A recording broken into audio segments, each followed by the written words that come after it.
Hello, everyone, and welcome to another edition of Mormon Stories podcast. I'm your host, John DeLynn. It is June 5th, 2018, and we are emotionally exuberant, very excited to have with us today a really brilliant panel. And what we're going to be doing is we're going to be talking about Joseph Smith's first vision. We're going to be doing a deep dive into that, but we're also going to be talking about how Mormon apologists in the LDS Church mislead or deceive its members and anyone who's learning about Mormon history regarding the first vision and other sorts of things. That's going to be what we're talking about. This is in response, at least originally, to an article published on May 31st, 2018 in the Deseret News by Daniel Peterson called Defending the Faith, the Supposed Scandal of Multiple First Vision Accounts. A lot of people felt like that article was dishonest and misleading and harmful even to people of faith. And so we're going to be talking about it today with a really brilliant panel. Before I introduce my panelists, I just wanted to make a few really brief announcements. On Mormon Stories, with the Open Stories Foundation, we try regularly to hold at least once a month some type of workshop or retreat to support people who are struggling in a faith crisis. Many of you know that going through a faith crisis, leaving Mormon Orthodoxy, can be extremely traumatic for your marriage, for your individual mental health, for your relationships with immediate and extended family, for friendships, etc. And so we have been holding workshops and retreats across the country to provide support for people who need it.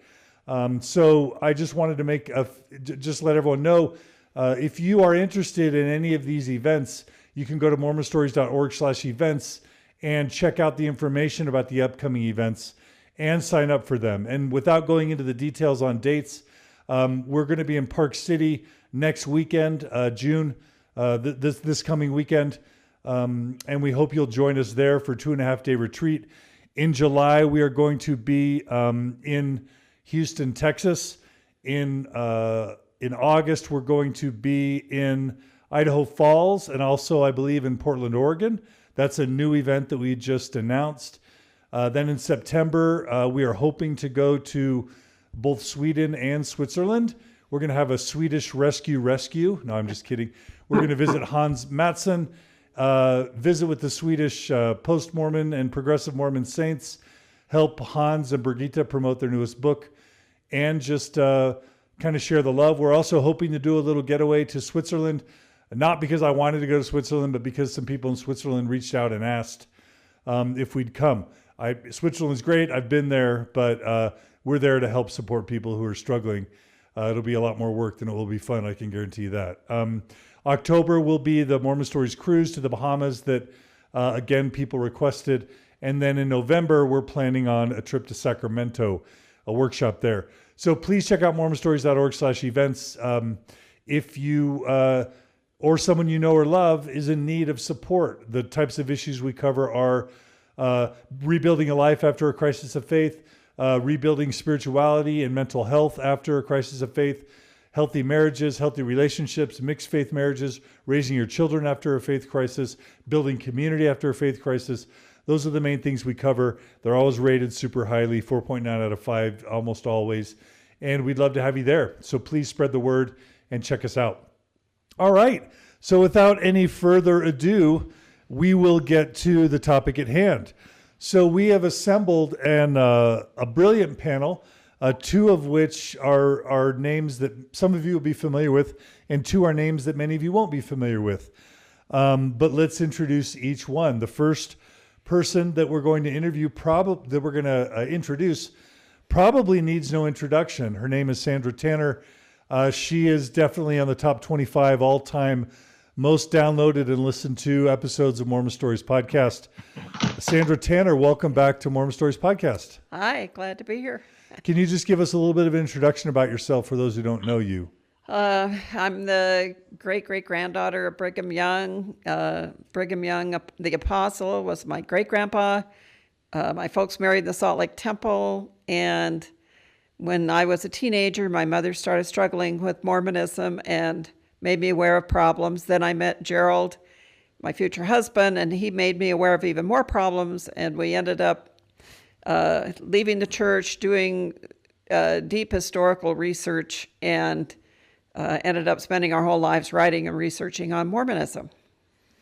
That's a long time to spend on Yes, one it is. sort of thing. Are you tired yet? Yes, I'm ready to move to Hawaii and unplug. Are you going to do that? No. Why not? But I'm ready. Why not? Because you're having too much fun. Well, yeah. Well, too many people keep calling me and wanting to talk. Okay. Well, we think you're brilliant and courageous. You're a hero and a pioneer for many of us. I know you probably don't like that hyperbole, but it's true. So welcome back to Mormon Stories. Okay, thank you. All right. Our second return guest for Mormon Stories podcast is none other than Mark Crego. Mark Crego is a brilliant human, thoughtful, but he is also one of the main moderators for the Facebook group A Thoughtful Faith, which is a Facebook group which is strenuously curated for people who are looking to stay constructively engaged with LDS church activity. But Mark Crego, welcome back to Mormon Stories, and give us a little bit of an intro, please. Well, thank you. Well, you took half my intro that I wrote out about, Reread it, because you probably say it better than I did. No, that's okay. I'm broadcasting live from my simulated sacred grove here in Fairfax County, Virginia. Like John said, I moderate with others a Thoughtful Faith support group, one of the Open Stories groups, and I try to support those who try to stay constructively engaged in Mormonism, because I myself am active LDS. In my professional life, I retired from Accenture last year, and I focused on human identity programs around the world, which gave me a chance to live in India, to work in China, and particularly in the Middle East as well, where I've experienced how the one true church is a common theme among all religions. Everybody thinks that they have the one true church, and all of them have their foundation stories. And so it's interesting to come back to my own and see how much is similar and how much is in that similarity, to understand how our foundation stories form who we are. But if I'm talking to somebody from another religion, particularly when I was talking to somebody about Krishna, and I told them about how he allegedly died. I mean, in other words, I thought everybody thought Krishna was a mythological figure, but no. Hindus take that very seriously, as do Mormons. And so that's my perspective, is that, we can look at these religions and understand them better when we open our minds and look elsewhere, and it informs who we are and how we can learn to live better together in this world and increase our faith. Well, Mark, it's great to have you back, and you've done a lot of the heavy lifting preparing for this episode along with the others. So we just want to tell you thank you for joining us. All right, so the other two guests that we have that might not be names familiar with you guys, the first of the two is Warren Ludlow. Warren, tell us a bit about yourself, and welcome to Mormon Stories podcast. Thank you, John. Appreciate being here. I'm a longtime listener of Mormon Stories, first-time participant. I'm calling in from Fort Worth, Texas. I'm a lawyer by profession for 2 more days. I'm actually retiring in 2 days and looking forward to that. Out of all the members of the panel, I'm the non-brilliant one. I don't consider myself particularly a scholar, but I have interest in some of these topics. And so hopefully today I can provide maybe some perspective of the non-scholar person interested in the church. Born and raised in the church, but never a total believer. I have tried to be one of those that, on the progressive side, trying to get the church to be a little bit more inclusive. That backfired, and there were some circumstances that essentially caused me to leave. And so I have not attended church much recently, but would still like to see the church do some good. Warren, are you able to tell us just a tiny bit about the stuff you've been involved with in Dallas, or do you need to not talk about that? I'm happy to talk about that. Specifically with the prep that you did for this first vision ties to what I'm talking about. Okay, sure. Our stake is doing something that's a little bit unique. We are having a gospel topic discussion class, a study group, even though they are supposedly evil. Our stake president is heading this up, and each month we take one of the gospel topic essays and have a discussion about it. It's attended by the whole spectrum, everyone from who's a faithful believer to those that are questioning, those that are out, and everything in between. I was asked to lead the discussion, the very first one we had, which was on this topic, and I was asked to prepare the materials for that discussion. And so that's why I guess I'm here on this panel. And I just think that's super cool that in various places within the LDS Church in 2018, they're experimenting with Sunday school classes that tell the truth and that allow for open inquiry and discussion. I think we need to shout from the rooftops that that's happening, and hope that other stakes follow suit. What were you going to say? I was going to say, calling it a Sunday school class is a little bit misleading because we do it at night. We tried to have some of these discussions in our gospel doctrine class, and I was the teacher at that time, and because of some of the things I brought in, I was summarily released from that calling, but we were able to pick it up in these evening discussions. But it is stake sanctioned, right? Yes. Our stake president is very supportive of it. We hope it continues. We're worried that it might not. We've gone on hiatus for the summer, and we're worried that maybe it won't pick it back up in the fall, but we're hoping that it does. All right. So kudos to that stake and stake president. Do you want to mention the stake or stake president, or would you rather not? No, I'm happy to do so. I actually asked him if he had a problem with me mentioning his name in the stake, and he did not, because he's been very supportive of this. This is the Colleyville stake in Texas, which is in the Dallas area. Mark Godfredson is the stake president, and essentially it was his idea and very supportive. We're worried that he's maybe getting some pressure from above. He has sent out a survey to see how this class may be strengthening ties to the church, and I get the sense, and this is just me speculating, that maybe someone is putting pressure on him and he's trying to show that this is a worthwhile program. And my own personal shout out to Mark Gottfredson. When I worked at Bain & Company from 1993 to 1994, Mark was one of the managing partners there at Bain. So Mark and I go way back.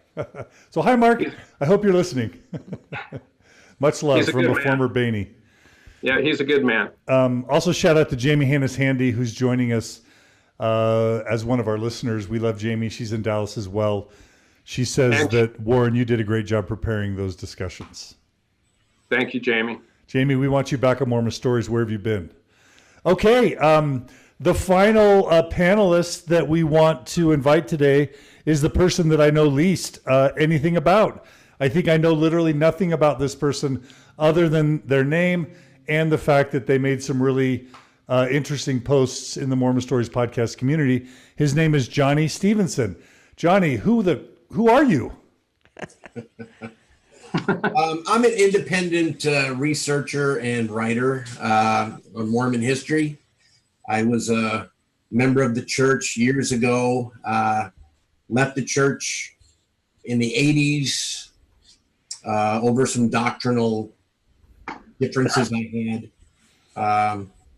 And I've just been writing and researching Mormonism, and I've been published in the John Whitmer Historical Journal. And that's about it. And your topics of interest have been what? Your publications have been around what? Baptism for the dead, polygamy, things that are interesting that we know maybe not all of the history about it. Dang it. All right, Johnny. Well, we're really glad to have you here, and we look forward to your participation. We also want to thank everyone who's joining us live on Facebook Live. We've got almost 100 people joining us live right now. That's a good number. We hope that number climbs. If you want to, right now, listeners, please post to your Facebook page, your profile or whatever, hey, there's an awesome conversation going on right now about the first vision with some amazing people. We'd love to have as many people joining us live as possible because we want to hear your comments and questions, your feedback, your perspective. It just makes these conversations much more interesting. And there's always amateur and professional historians out there that can add to the conversation. So James says, hello, greetings from Clearfield. Julie says, greetings from the UK. And we just encourage everyone else. Thomas says, great topic, fantastic panelists. So please share your comments and questions with us. And now we'll dive in. So I think it makes sense to go ahead and begin by reading this article that kind of caused a bit of a, I don't know, indigestion or outrage. I don't know which one we want to say. But it's an article that gives us a good excuse to do a deep dive into the first vision, which we want to start doing. A lot of people on Mormon Stories podcast are feeling like we've stopped covering the truth claim stuff. And that's true. So it's time to get back to them. So over the coming months, we're going to be doing more episodes like this with your support. So look forward to that. But what I'm going to do is I'm going to start reading this article by Daniel Peterson. And the first thing I want to do is go around the panel and ask everyone to give sort of a few sentence summary of what they didn't like about this article, just at a very high level. In other words, emotionally, why did this sort of pique your interest or concern? Sandra, we'll start with you. If you had to summarize. Well, the first paragraph just really grated on me because he said that the critics are inventing problems and there wasn't any cover-up of the first vision story. And my experience in the 50s and 60s is completely opposite of how he's portraying things. So Daniel Peterson's article made you feel what? Angry. Angry. Okay, so we've got an angry Sandra Tanner here. That's never good. This is a woman you don't want to make angry. Mark Crego, what was your emotional response to this article? Yeah, I felt like I was being gaslighted a bit, like, hey, there's no problems. We've known about this for many years. This was widely published in the 1960s. So what's your problem? Get over it. No, I'm sorry. There's a lot to be understood and learned from the first vision. And, just pasting over that and then using the straw man of how critics are always gleefully, pointing things out and relishing over the differences. And no scholars do that. So it was really, yeah. So when you're gaslighted, Mark Crego, you feel what? Well, I feel like my opinion doesn't matter. Just get in line. Okay. And you don't like that feeling? No. All right. Warren Ludlow, how did you feel reading this article? Two things. I agree with Mark I agree with Mark as far as the gaslighting in our class. We sort of informally asked people when they first heard about the various counts of the first vision, and maybe a fourth of them were aware of it before the last 10 years, but the overwhelming majority knew nothing about it until CES letter and the gospel topic essays came out and so forth. So I was disappointed about that because it made many people feel very marginalized. And the other thing I didn't like about it is he says, well, all these accounts are consistent. And the two main accounts that we'll talk about more today are anything but consistent. And so I took that as just basically misleading. Okay, misleading. And that made you feel what, Warren? Disappointed, a little bit angry. As a lawyer, I thought, okay, that's, basically you're stating a position that you think you can defend, but you really can't. I get tired of those kinds of stances. All right. And you, Johnny, how did you feel when you read this article? Well, I felt like Dan Peterson wasn't, being thorough enough with his the way that he presented it. I was disappointed in the way that he omitted things or glossed over things.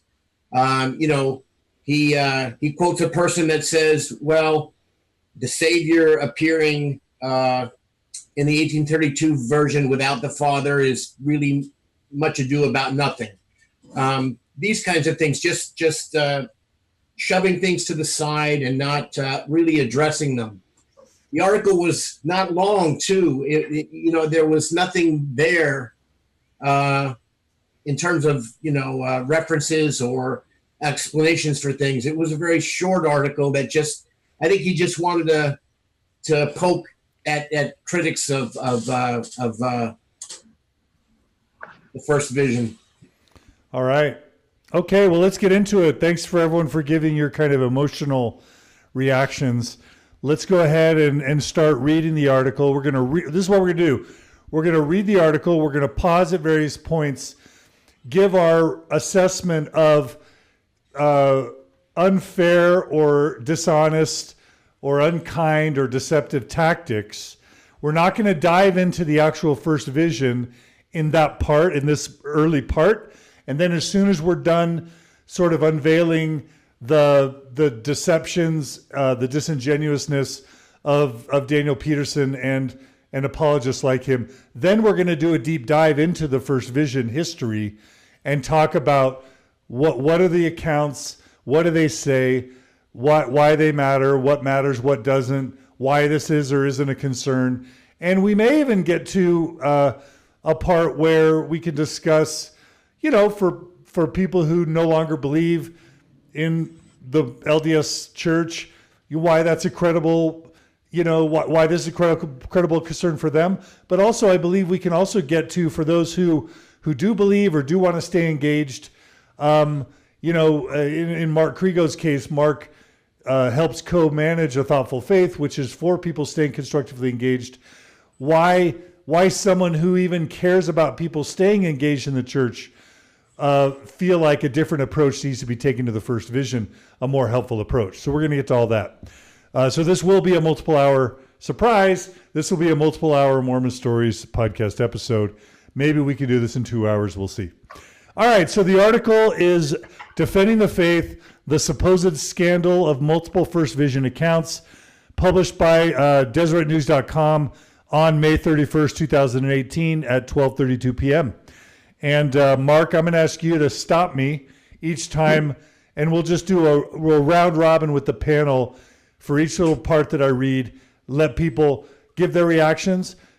Don't add. If somebody's already said something, feel free to skip that part and just say me too or add. But let's try and not have it so the panelists are kind of repeating what's said. All right, so Daniel Peterson writes, certain critics of the Church of Jesus Christ of Latter-day Saints gleefully point out that at least 4 different first-person accounts of Joseph Smith's first vision are known to exist.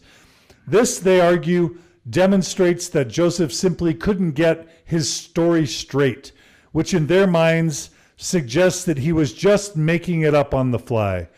Moreover, they claim the LDS Church has sought to hide these differing accounts, which proves it to be dishonest and thus unreliable in its assertions, not only on this subject, but more generally. I will now pause. So, right. So I like what Sandra said at the beginning, is that affected her, that first paragraph. And I see this as being a caricature of the evil apostate. In other words, this is something that I've seen our friends from the apologist community do quite often. They create a caricature straw man of the apostate, and then using a ridiculous argument to dispel the apostate. No scholars actually, believe all the things that he's saying in this first paragraph. They certainly don't go around gleefully, enjoying the multiple visions. They're puzzled by it, like many people are, and to caricaturize the critic that way kind of diminishes our feelings. Sandra, what do you think?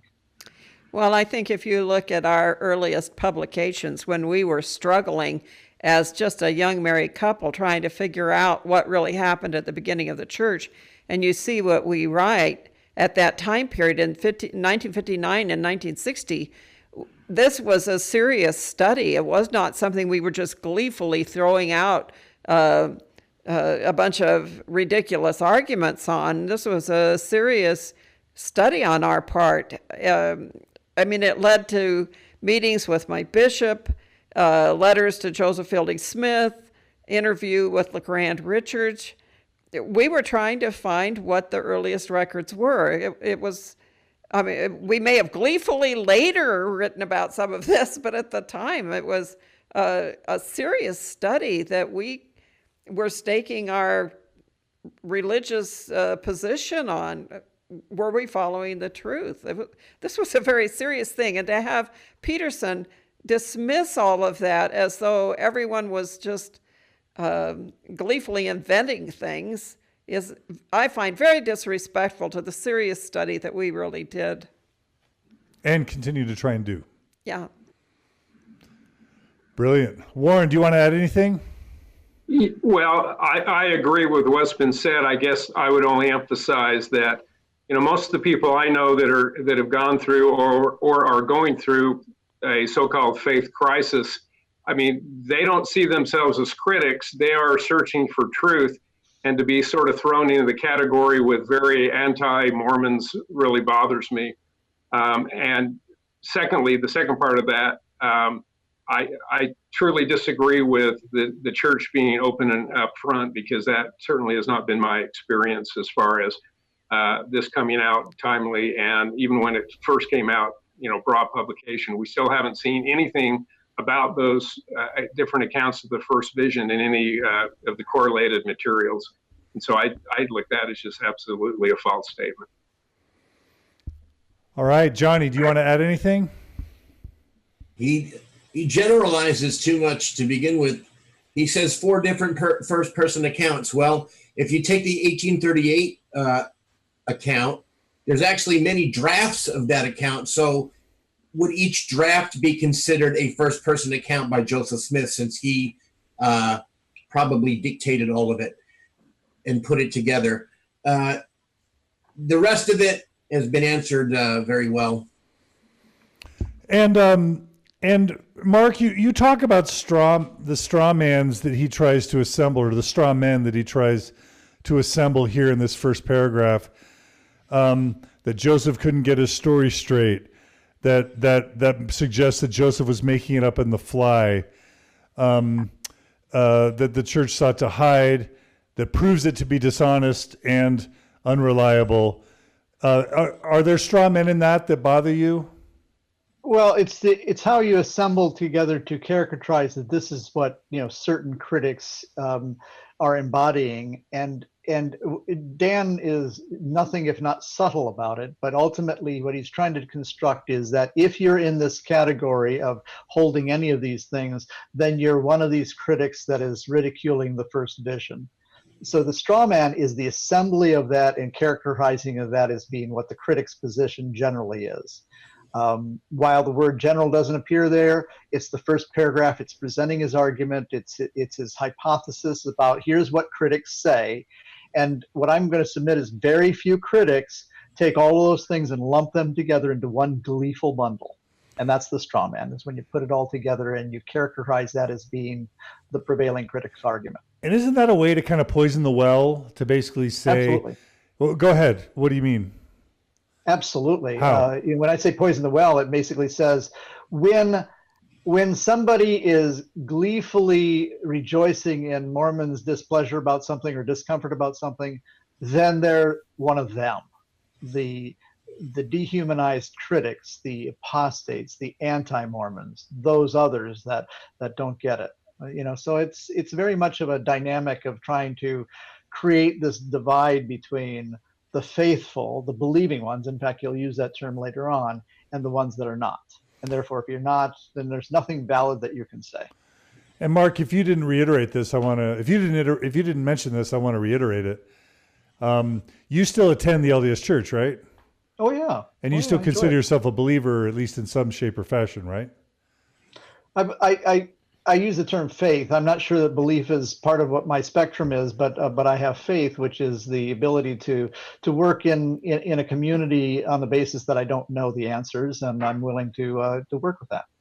Yeah. So it's not like, at least in your case, you're, as he would dismiss an ex-Mormon with an axe to grind, you're an active member, with the church membership, and who is not only constructively engaged in in the church, but actively encouraging other Mormons to constructively stay engaged with the church. Is that fair to say? If that's the choice that works for them, that's fine. There are those, for example, my gay family or friends that can't do that. I don't recommend trying to make it work when it's something that's toxic for you. No, if it's working for you, then there's ways to find the way to make it work.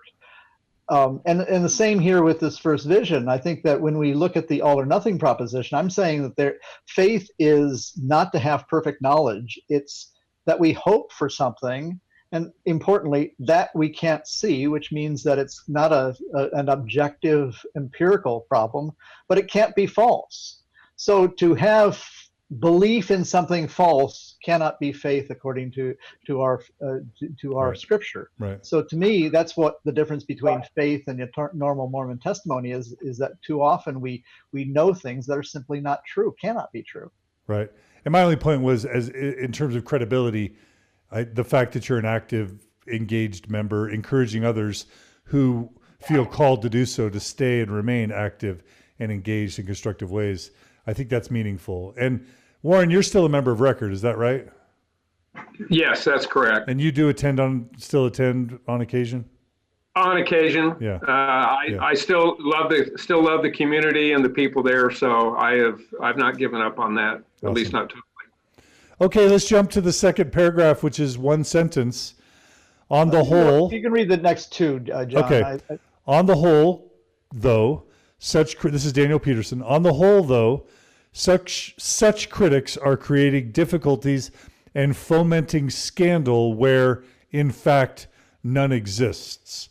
Two accounts of the first vision, which is when he prayed in a grove of trees, about which church to join and Heavenly Father and Jesus Christ appeared to him, were published during Joseph's lifetime. One, generally known today as Joseph Smith History, was canonized as a part of the Pearl of Great Price in 1880 and is, accordingly, by far the most familiar retelling among church members. Mark. Good place to pause. I mean, so I'm going to have two quick things to say about this. The idea that he's saying critics are creating difficulties and fomenting scandal when there, in fact, none exists. Well, there are differences and there are difficulties in the various narrations. And for him to dismiss that is, again, gaslighting and just simply not true. I think he is correct in pointing out, however, that the first vision that is the one that we all accept as members of the church is really pivotal. In 2002, Gordon B. Hinckley basically said that that narrative is pivotal to our understanding of the church. So he's putting his anchor into that first vision, that story that we have in our scripture, which Gordon B. Hinckley says that it's either true or false. It's either the one that we accept or it's all fraud. And I think that we're going to find in our discussion later in this, we're going to find that to be problematic. So he's presenting the case that this is the first vision that everybody knows. And I like what Warren said is that in the correlated curriculum, that's the only first vision story that exists. And I think that's important. There's also very much, these are not the droids you're looking for attempt in that first sentence, right? Fomenting scandal where in fact none exists. It's a very invalidating statement, basically saying anyone who's concerned about this is just making stuff up. Right. Sandra, do you have a response to those two paragraphs? Well, that's exactly the problem we had when we raised questions about the first vision. It was gaslighting to us, just there's no problem here, just move on. And when we tried to see original documents, then they weren't available, they're too sacred to get out, or it'll damage them. There were all sorts of reasons why no one could get into the documents. We were just told to accept the current position and move on. Yeah, and if there's no scandal, why is there an essay on the first vision? Why is this listed by ex-Mormons and questioning Mormons as one of the biggest issues facing them? Why was it in the CES letter? Like, it's clearly an issue. Warren, do you want to add anything? No, I think Mark and Sandra and you, John, covered it pretty well. Okay, Johnny? All I have to say is that if we're the ones that are creating this difficulties and scandal, Why has the church been so slow to release documents? Why did it take until the 2000s for the Joseph Smith papers to begin releasing all the documents that have to do with Joseph Smith? I think that the problem doesn't lie with the critics, it lies with the church. And though they're slowly rectifying that, it took a long time for them to do so. And I think there was difficulty, and they had to work through some issues before they could release this stuff and let us know what was going on. One set of documents, a draft of the first vision, wasn't released until 2005 because it was in the first presidency's vault. So there are problems here, and they're not being created by critics of the church. And we're going to get into that because he seems to suggest in this article that that the church has been very forthcoming. So we'll talk about that. So I'll read the next paragraph. Two other accounts recorded in Joseph's earliest autobiography, as well as in a later journal, were essentially lost and forgotten until the 1960s, when historians working for the LDS Church rediscovered them and very quickly published them. Since that time, these various narratives of the first vision have been extensively discussed by Latter-day Saint leaders and scholars, not only in academic journals and books published by Brigham Young University and other church-affiliated presses, but beginning at least with James Allen's April 1970 article on the subject in the Improvement Era in the church's official magazines. So take that, Mark Crego. This has been discussed as early as 1970 in church publications.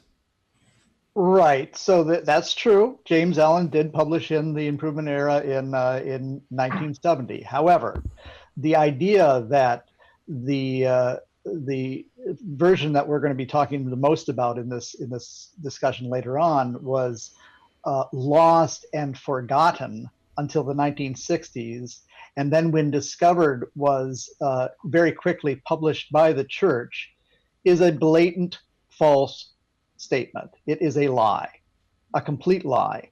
Sandra, I just briefly highlight this because we'll go into it later, but just why do we know that that's false? Summarize the lie for us, Sandra.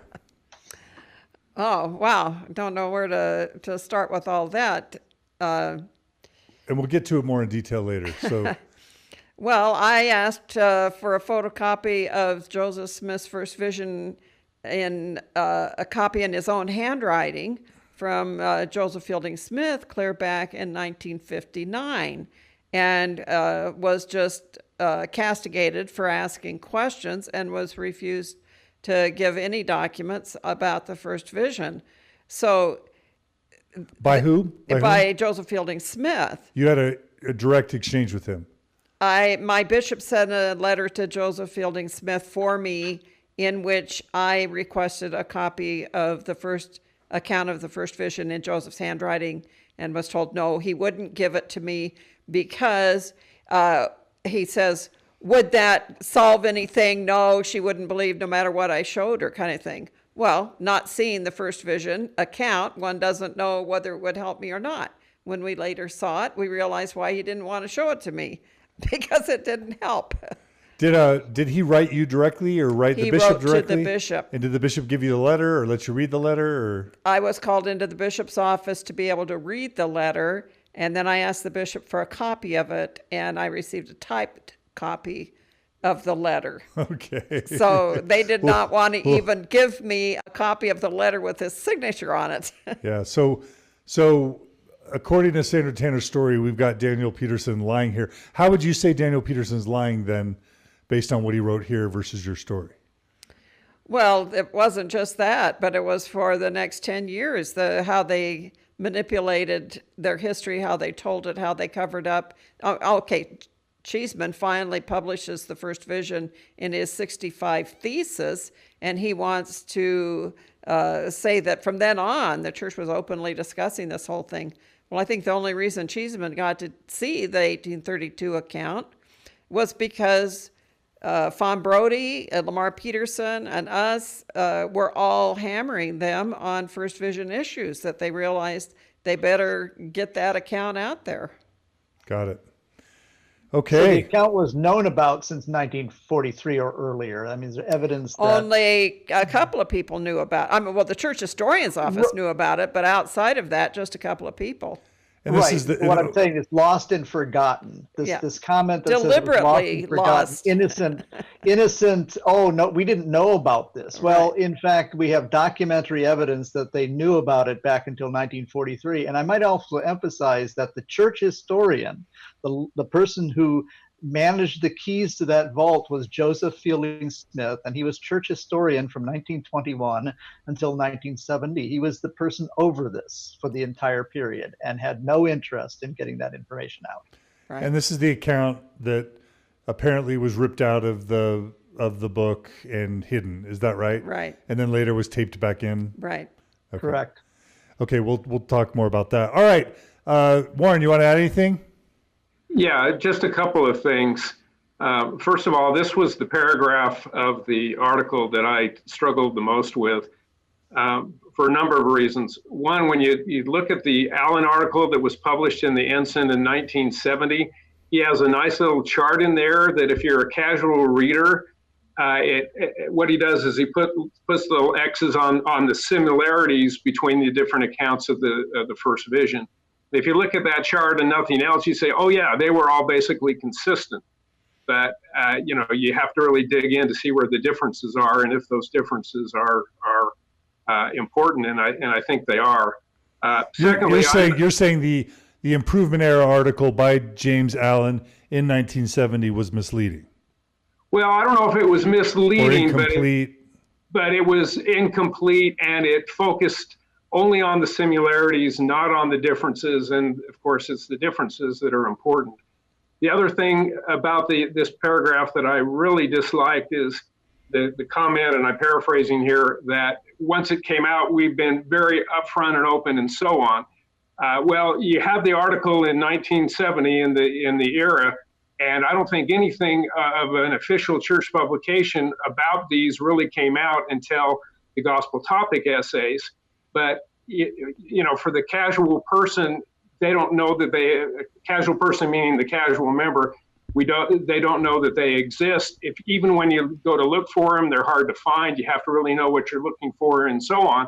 And as a perfect example, in a conversation with my bishop, I asked if he had read the essays, and he said no. So saying that it's widely known and widely disseminated information, I think is just inaccurate. What if someone's to say, well, that's your bishop's fault? That a lot of apologists do this. They say, look, it's the church's job to put it out there. It's not the church's fault if the members aren't curious, or if the members don't read, or if the members don't care. That's on them, not on church leaders. Well, I think members do care, and I think if they knew some of the discrepancies or some of the differences in the accounts, they would be more interested and would want to search further, and that's what a lot of people, as we know, have done, and look where we are. Okay. Johnny, do you want to add anything? Nope. All right. We'll keep reading. Mark Crego, stop me when you want to, okay? Sure. Critics of Mormonism observed Stephen Prothero, a non-Mormon scholar of religious history at Boston University, in his 2003 book, American Jesus, How the Son of God Became a National Icon. So critics of Mormonism have delighted in the discrepancies between the canonical account and earlier renditions, especially one written in Smith's own hand in 1832. For example, in the 1832 version, Jesus appears to Smith alone and does all the talking himself. Such complaints, however, are much ado about relatively nothing.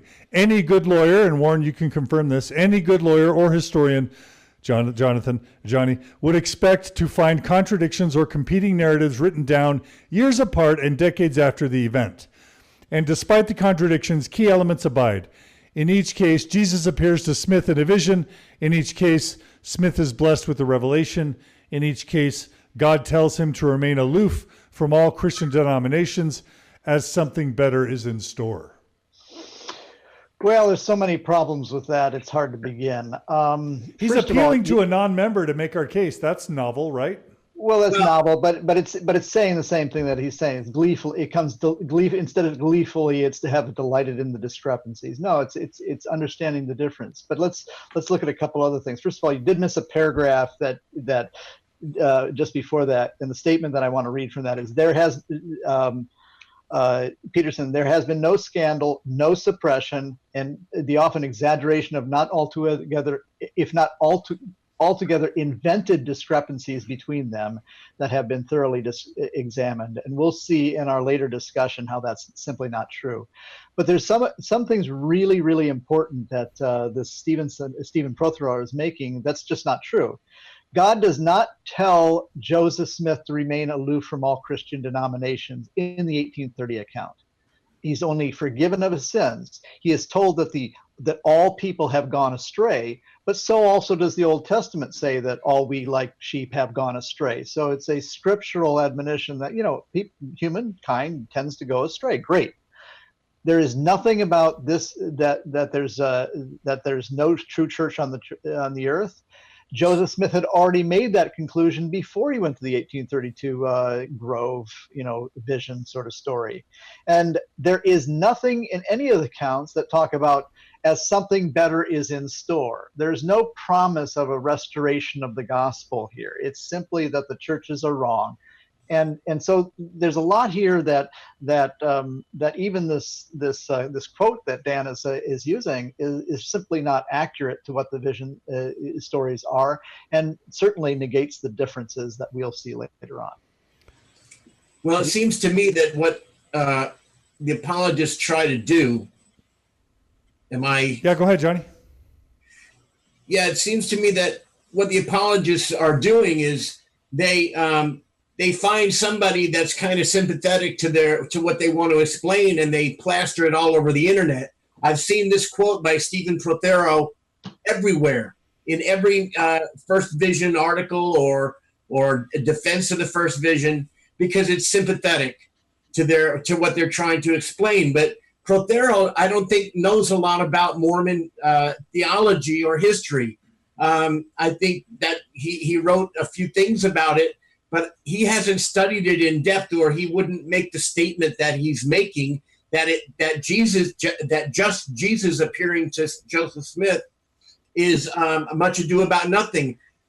The fact is that they were teaching in 1832 in the church that God, that the Father and the Son were one person. So it is much. There is much ado about it.